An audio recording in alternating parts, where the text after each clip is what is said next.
Welcome to The Topic, where we highlight Houston Community College, our students, our programs, and our reach into the community. I'm Todd Duplantis. If you're watching on HCC TV, any of our social media, YouTube, well, make sure you subscribe to our podcast network. You can download all audio versions of the podcast at hccs.edu/podcasts. Our show today features the Central Campus. What's happening at the Central College and their campuses? Well, we've got a lot of offerings for you. We're kind of all over the board, but we're going to start off with Culinary right now. Of course, Houston's known as a foodie destination. Someone has to train those foodie experts and chefs, and we've got HCC's Culinary and Pastry Arts Program Coordinator, Katie Rangel, joins us on the show. Thanks for being here. Thank you for having me. It's an exciting time for the culinary department because you guys opened a brand new building. Yes, it's our first semester inside the building on Central Campus. It's really beautiful. We're excited to be back so close to student services and everything that Central has to offer. And this building, for those who haven't been there yet, because I know we haven't even had the grand opening yet for it, but for those who haven't been there, give us an idea of what they can expect to see at this new center you have. Yeah, the building's super beautiful. It has a nice little herb garden out to the side. It's 2 stories. Right. The whole building is for culinary arts students, so that's a new feel coming from the 3100 main administrative campus.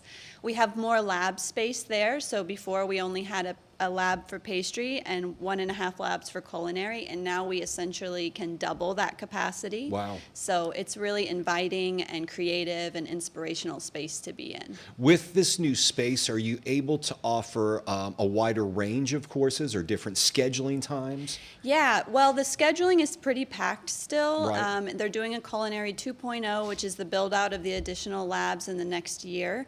But yes, we are available, offering more advanced courses.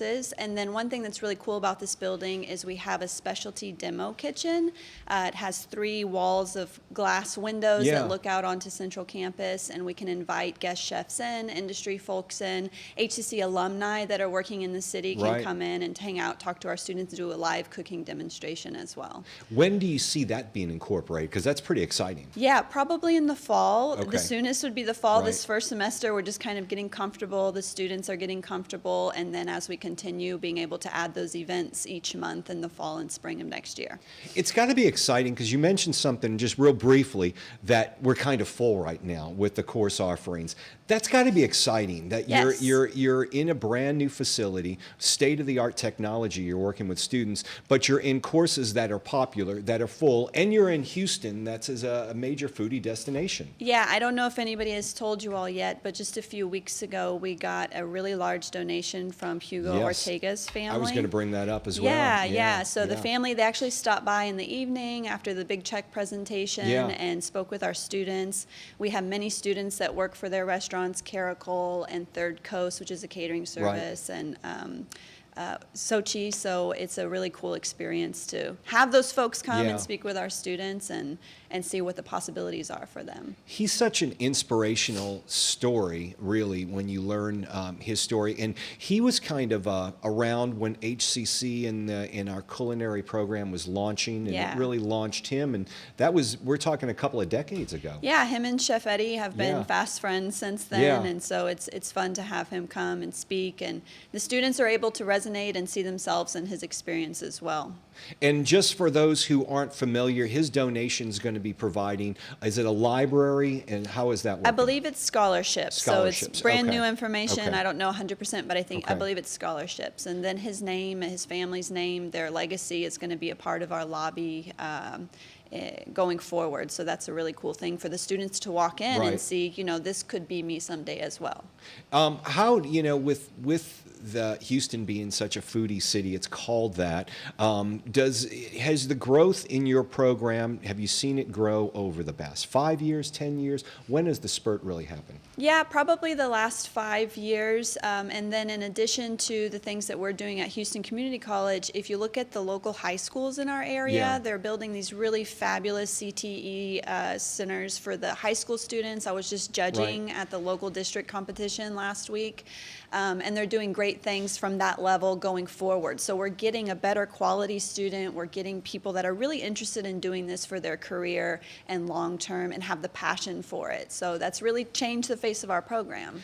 Does the advent of the popularity of celebrity chefs, has that contributed to the popularity of your business as well? And just I think the recognition of Houston, of the multicultural diversity that we have. We literally have restaurants from all over the world. We have the most international students at HCC, so they're excited to see, the face of their community back home here in Houston and a possibility for them and what they'd like to do in their career as well. So it's really great. Has social media played a big role in what you do? Because nowadays the big thing is Instagramming everybody's meal when you're at a restaurant. Yes. That's helped a lot, I imagine, too. Yes, and actually in the classroom, I used to teach adjunct here in 2010, and then coming back, the first thing I did, everyone wants to record you and upload you on Instagram and social media. It's a little strange, but yeah, it's fun though. That's gotta kind of be like, wait a second, guys. Yeah, Hold what on are you before doing? You start recording me. No, but it's fun. We have a photo booth in our lab where students are able to really showcase what they're learning and what they've created and be proud of it. Sure. So it's awesome. For us, it's the more you can be on social media and put yourself out there, the better it is, really for everybody. So that's really kind of changed your curriculum, I guess, with social media and the way you're doing things. I think it's advanced. It's helped enhance what we do and being able to get it and show people this is what we're doing at Houston Community College. Even though we are a community college, we're putting the best stuff forward, the best education. We have the best products available for the students. So it's really high quality education. What is the biggest misconception that new students come into your program that you have to dispel right away? Oh my gosh. Well, I don't know if it's a misconception, but I had a student this semester, it's her first semester. She did all her research on where to go to culinary school in the city, and she decided on HCC, and she wasn't sure about her decision. And she was looking around after her first lab, and she relaxes back on the table, and she says, I can't believe that this is so nice. I can't believe this facility is so beautiful, and I'm here and I'm doing this. She was so amazed. So that's a great feeling as an instructor, and being able to have this new facility that really is state of the art and the best that the students could expect. And it is an incredible facility. I know we've been out there, we've sent some crews out there, and we look forward to getting more video as you guys are progressing, because really, this is a brand new facility, folks. They're in their first semester. You guys have just launched it. The grand opening, ribbon cutting hasn't even happened yet, but you've got students in there learning right now. Yes, and lots to be excited about and lots to look forward to. It's an exciting time for you guys. Katie Rangel, thanks for joining us here on The Topic. We appreciate you being here and telling us about the brand new culinary facility. You'll hear more on this as we go through the next few months. When we come back, we're going to learn more about how HCC is putting our fashion forward by looking backward. We'll explain when we come back on The Topic.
Welcome back to The Topic. I'm Todd Duplantis. We're talking about a lot of offerings going on at our Central College, and we've got two things to talk about right now with two experts on them. Alex Chapman, HCC Fashion Professor and Principal Costume Curator, and Bethany Herman, HCC Fashion Liaison Librarian. Thank you both for being here. Thank you for having us. We're talking about the Fashion Archive that's happening right now. Alex, I believe you were on the show a couple of years ago. Yes. And this when you launched it. For folks who aren't familiar, this is a virtual archive of pieces that take us back to the last century, correct? No, actually, our archive spans 4 centuries. 4 centuries. From 1740 Wow. to current day, so Wow. yes. Incredible. So tell me how this was launched and really what it's all about.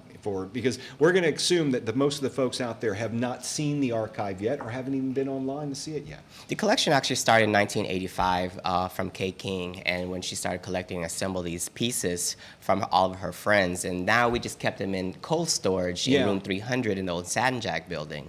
And then Erica Hubbard from Central Library approached us and said, hey, is there a problem with, preserving your collection, and how about we digitize the collection? And we thought it was a great idea. Yeah. But at that moment, we really didn't know how we were going to actually facilitate that, how we were going to pay for that. How many pieces did you have to start off with before you started the digitation process?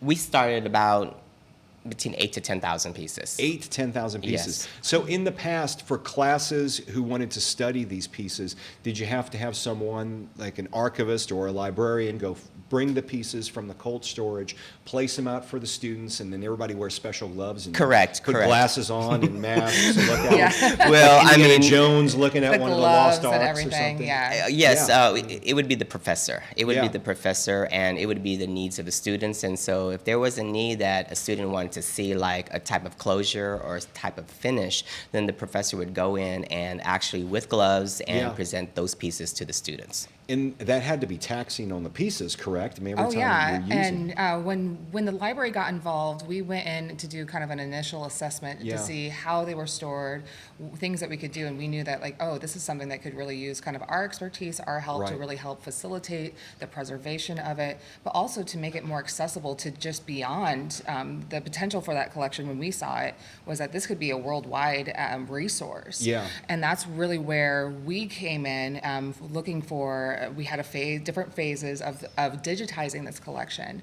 So we started off in phase 1 with a grant-funded phase where we were able to get a world-class photographer Right. and to get a curator to really kind of tell us the state of the collection, what needed to be done to preserve it, and really how to best present it going forward. Were there pieces that may have been lost if you didn't go to the digitization?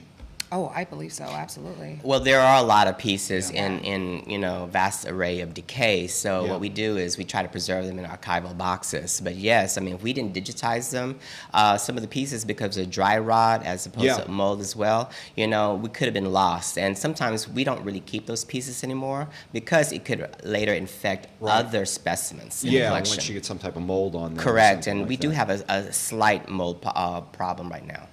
Tell me about what cold storage is for folks. And it's fascinating because you have to keep these pieces from 1740, some of them you're saying? Yes. Some of these pieces that are very old in a certain temperature, year-round. How does that work and what does it look like? Okay, actually we are having that issue right now because this summer the entire building will actually be moved out, including the collection, because they're going to do an overhaul on the air conditioning and ventilation wow. system. So that means we have Which to is move no the bueno entire- for these old well, pieces. no. And so we went on ahead and contacted experts from the area. University of North Texas, UNT, Yeah. has a huge clothing collection, and they suggested, because we have pretty much the same temperature here in Texas, to keep it at 60 to 65 degrees with 50% humidity. So that means it Yeah. will prevent dry rotting, mold, and things like that from happening. So what happens when are you going to ship them to North Texas or where will they be placed in the interim? Actually, they're going to be placed somewhere in Central Campus. Okay. So it's going to take a small village to actually prep Yeah. Wow. everything, because we have, again, 10,000 pieces, but they're just not on racks. They're in boxes, and Yeah, so so they're in boxes and they're pieces and they are all documented. Let me go to the digitation process because you said you had to get a special photographer. I would imagine would this person have to take photos that are also would show you the threads and the Oh, intense. absolutely. And the what's very unique about our collection, if you go to see other digital collections of fashion and costumes, you just see kind of usually a front shot and a back shot. But we took an extra step. We go in for fine detail, looking at the embellishments of the items, looking at even how the items are constructed, and that's the teachable tool that is kind of unique to our collection, and even showing tags. So showing like those designer tags, what they look like back in the 60s, the 70s, the 80s. It really is a great tool for showing not just fashion history, but also history in itself. Are there a couple of pieces that you can think stand out that would be worth mentioning as a highlight for this collection? Like we have this, this, and this. I have one Okay, right off yeah. the top. Go ahead. So we actually have a dress from LBJ's daughter's wedding that was in the White House. So not only is it a piece of Texas history, it's a piece of the United States history as well. Yeah. And you see it, and it's actually embroidered on the inside. That is pretty the cool. bridesmaid's name and like the date of the wedding and everything. And you can go and see actual archival photos of the bridesmaid wearing this dress too. So it's really great to have that little piece of history in our collection. And what about what a couple of? I think a lot of the international dress collections, like I would like to highlight, because it really actually shows how diverse our student population is. And so in phase 2, we kind of highlighted that initiative part of the digitization process with the international dress collection. So I think it's not one particular, it's like a whole many pieces, because it's really pieces from all over the world, and we've had since the 1980s. You mentioned something earlier, which I think everybody overlooks when you have a project like this. Funding has to come from somewhere, because it's not free to hire the photographer. You've got a lot of folks involved with this. So is the college providing funding? Are you getting grants, or is it a mixture of both? How does that work? It's been a mixture of both, actually. So when we started off, we saw the potential that this collection could have, and kind of wanting to showcase not only what kind of treasure that we had here at HCC, because there's no other community college that I know of that has a collection of this caliber. So it started off with some grant funding through TSLAC, through the Texas State Library, and then it kind of evolved to like, well, let's see if we can get support from the administration to fund this as well. And so it's been a kind of a combination of the two. Wow, it's an incredible project. I've seen some of it. I know you brought some pictures from it before for when you were on the topic, and we'll be showing those during this interview to some of the folks. Alex Chapman and Bethany Herman, thank you for joining us and telling us about this incredible online collection. If folks want to check this out, where can they go to on the website? They can go to the HCC Library website, and we have it on our list of resources, of the many resources that we have there as well. So if we go to hccs.edu/library, absolutely. Yeah. Thank you both for being here on the topic and updating us on this project. Thank you. Good continued luck on this. Thank you for having us. Incredible project. Coming up, we'll have more happenings from the Central College. I'm Todd Duplantis. We'll be right back.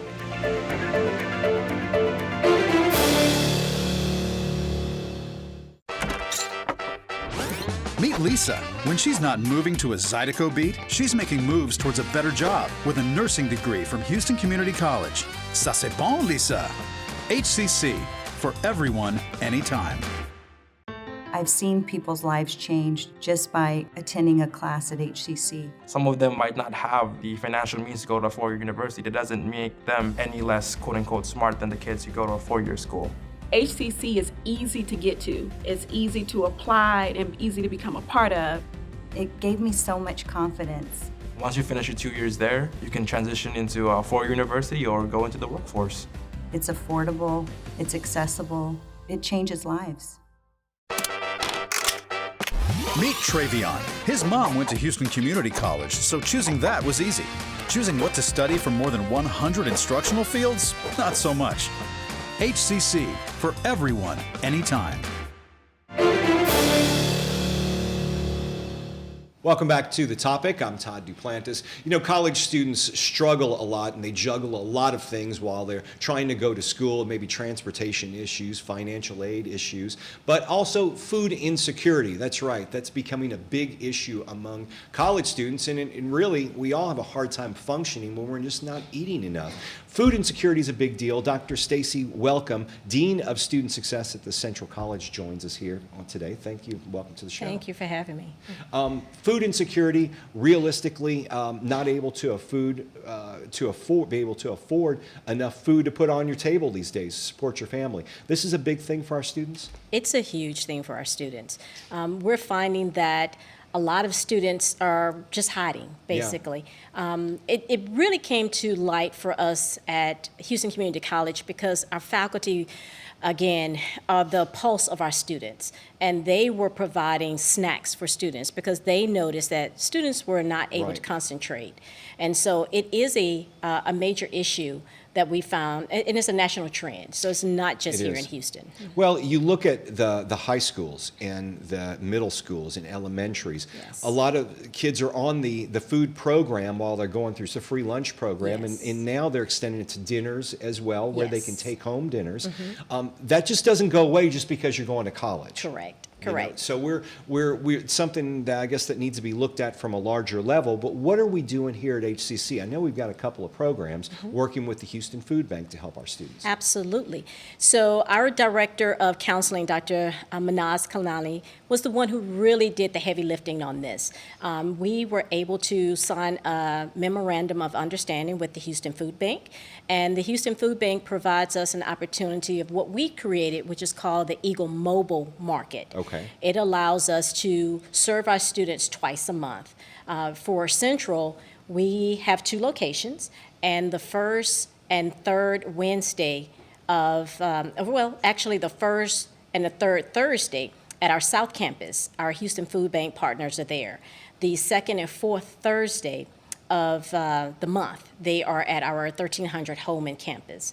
And are students allowed to just go in, or how does this process work? Because I would imagine, this could be embarrassing for some students. Yes. Wouldn't you not say?